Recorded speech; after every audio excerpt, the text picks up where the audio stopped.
Hey everybody, Ocarina here. So I planned on doing two previews for the basically play-in games for the NFC playoffs, the Bears, Packers, and Eagles, Cowboys. And with the breaking news that Aaron Rodgers will start for the Packers this Sunday, I've decided to push the Eagles, Cowboys off till tomorrow. So if you're looking for that video, it will be up tomorrow sometime in the morning, afternoon. But for now, Bears, Packers this Sunday in Chicago. And with the breaking news, Mike McCarthy announcing during his press conference at about 3 o'clock or so, Aaron Rodgers has been medically cleared to play and will start this Sunday for the Green Bay Packers. It's kind of a shock, kind of not really. He's been practicing for a couple weeks now, and so haven't been able to throw the ball, getting the zip back under him, getting his feet wet. But now he's finally been cleared to play medically, and his collarbone now is healed enough to where he can take a hit on it. So, and this completely changes the dynamic of this game, because Matt Flynn has been okay for the Packers over the last month or so, but he hasn't anything to write home about. And he's kept them there, but he wasn't going to be able to get them over the top. Now, with Aaron Rodgers being inserted into the mix, arguably the top quarterback in the NFL, it adds a completely different dynamic and almost flips the odds for the Green Bay Packers. If you asked anyone before today who's going to win this game, the majority would have said, oh, Chicago easily, Green Bay just doesn't have enough. But now with Aaron Rodgers being under center for the Packers, anything can happen now. On the flip side, you got the Chicago Bears, who really now dropped a huge opportunity against the Philadelphia Eagles last Sunday night, because the Eagles had nothing to gain, and that was everything to gain for the Chicago Bears, because if they won that game Sunday night, they would already have been NFC North champions. But now they get put into this play-in game coming off a big loss where their defense was just terrible, their offense couldn't get anything going. It was just an absolute wreck. So hopefully they've been able to lick their wounds a little bit and get ready for this huge game at home.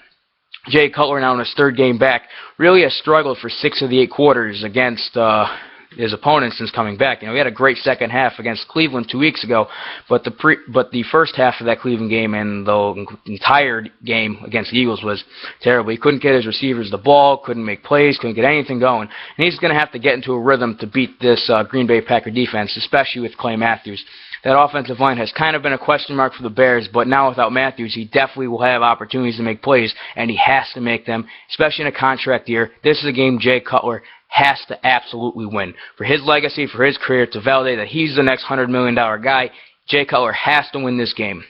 He's got the weapons, he's got Jeffrey, he's got Marshall, he's got Forte, he's got everything he needs to make plays. Now it's up to Jay Cutler. Step up, join that elite class, win this game, and get into the playoffs. Jay Cutler can accept nothing less than a victory this Sunday, and now it's going to be tough that he's going to have to go score for score with Aaron Rodgers now. With Aaron Rodgers, this Packers offense takes a complete new dynamic. They're going to have an electric passing game. Their defense will be able to, once they get off the field, will have more opportunities to play with a lead, and it's going to be interesting to see how it plays out. People don't like to say it's a quarterback versus a quarterback, but that's exactly what this game is. And I feel this game is so close now with Rodgers being back that it's going to come down to who makes the last mistake. Is it going to be Cutler reverting into the gunslinger and throwing a bad interception, or is it going to be Aaron Rodgers not being able to complete a pass, throwing an interception late in the game? And it's such a close game that both these guys are going to have to play perfect. And I think as fans, we expect nothing less. All the cards are on the table. It's for all the marbles, all the chips. This is what football is all about. Big game. And, both sides have everything to gain. You go home, the season's been a failure if you lose. So, it'll be interesting to see exactly how it plays out.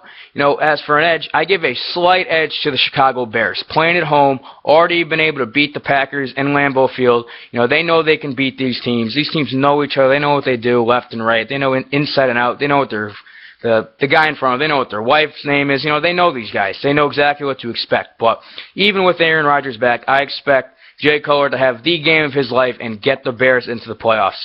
That being said, if he starts throwing interceptions, they're going to have no shot, and Green Bay is just going to roll them. So what I thought would be a 10-point Bear win is now going to be Bears by 4 points. I'm going to say 27-23. It's going to be a close game throughout, and hopefully Jay Cutler will get it done, because he's really deserved it. He's been in some shaky starts, and I think it's about time for him to step up and make that next step, as will Tony Romo, which I'll talk about tomorrow. So, a little preview for tomorrow, a little preview of this game for Sunday afternoon, Bears-Packers. I got the Bears in a close one, and that's all I got. I hope you enjoyed the video. If you want to disagree with me, feel free to leave in the comments section below. Like, subscribe, tell everyone, come watch this. It's the best preview out there, guarantee it. And that's all I got for you tonight. Ocarina of Fire checking out, and like always, have a good day.